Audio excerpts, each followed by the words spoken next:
Chapter 9. Bee stings, worms lost, frozen nipples, and cow pies. Dad's antics got him into lots of trouble, and one day he wanted Jane and me to go out of town to a certain pasture he had spied and pick apples. Dad had a plat map where he had marked all the ditch asparagus and the good apple trees. I agreed to go. What could possibly go wrong? Well, it turned out lots could go wrong. We get into this pasture, and sure enough, there was an apple tree with loads of apples. Good, strong eating apples. I was impressed he found it from the map. Dad walked right up to it and grabbed the base and started shaking the tree. Apples were falling everywhere, and we started gathering them up. But then we heard a little buzzing, and then a little more. And then a swarm of bees came out of that tree and headed straight towards us. Now, Jane and I were younger and thinner than Dad. We took off running towards the car and jumped in. Then Jane did something really funny. She locked all the doors. This was before electronic locks, so you couldn't lock or unlock them all at the same time. Now, Dad was still running, and the bees are more aligned to his ass than ever before.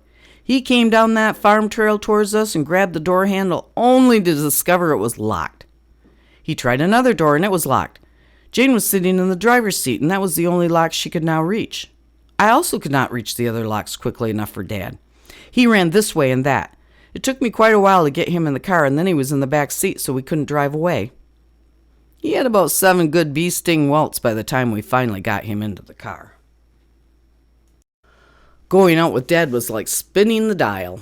Picking apples went about as well as the time he took us 3 girls fishing on the bridge over White Creek.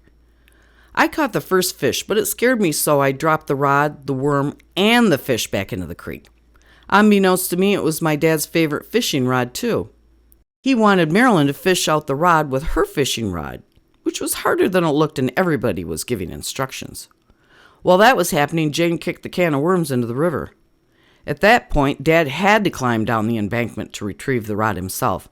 I think that was the real problem. Dad was so goddamn mad we left, and he announced he would never take the girls fishing again. And he never did.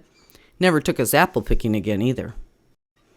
Later in life, a friend was having sex in a station wagon near that bridge when he kicked the drive shaft and put the car in neutral. The car started rolling. They tried to readjust, but that involved getting a foot on the brake and then shoving the car back into park. The visual on that is pretty funny. They did end up hitting the bridge, but thankfully didn't roll into the water.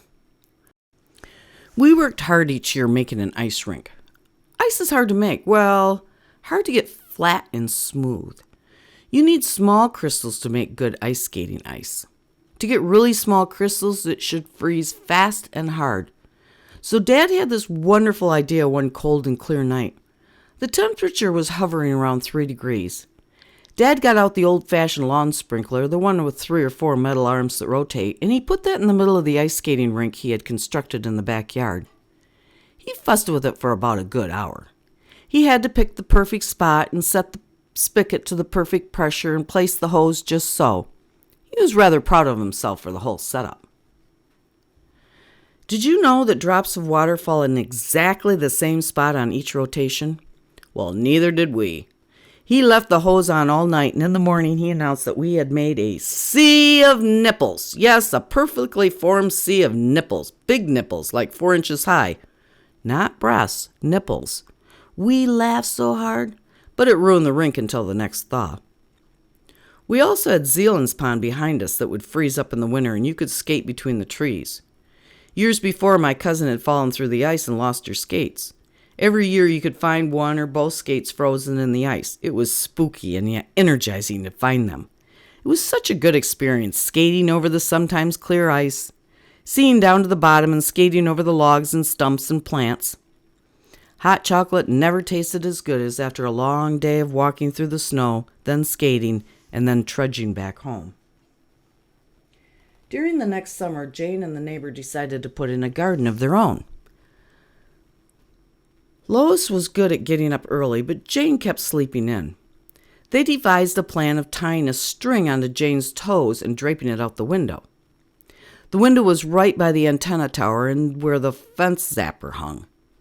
If Lois couldn't wake Jane with the string, she could always climb up the tower and talk through the window.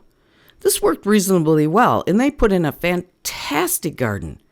They had beans and bean poles, peas, tomatoes, and corn. It was clean and orderly, just like Lois's mother's garden. All was well with the world until one morning when Zealand's cows escaped. Robert was home. Jane and Lois discovered the cows had decimated their garden. They had eaten the beans and the peas, knocked down the trellises, trampled the tomatoes, and cow-pied the rest. It was funny, except it was so sad. All their hard work was gone. Jane was so goddamn mad she was stomping and screaming at the cows, throwing anything she could find. Robert, on the other hand, was thinking a little more and grabbed a plastic bat. Not only were there cows in the garden, but they were on top of the hay pile. I was afraid for them. If they fell, it would be certain death, or at least an imminent death. They could also fall on us, or have the bales start to twist and roll. Either way, they would fall. Robert was beating on them with a plastic bat, and the damn things would just turn and look at him like he was a fly. Eventually, he ran into the house and called the farmer. I remember him shouting into the phone that they better come get their cows or we would be putting them in the freezer.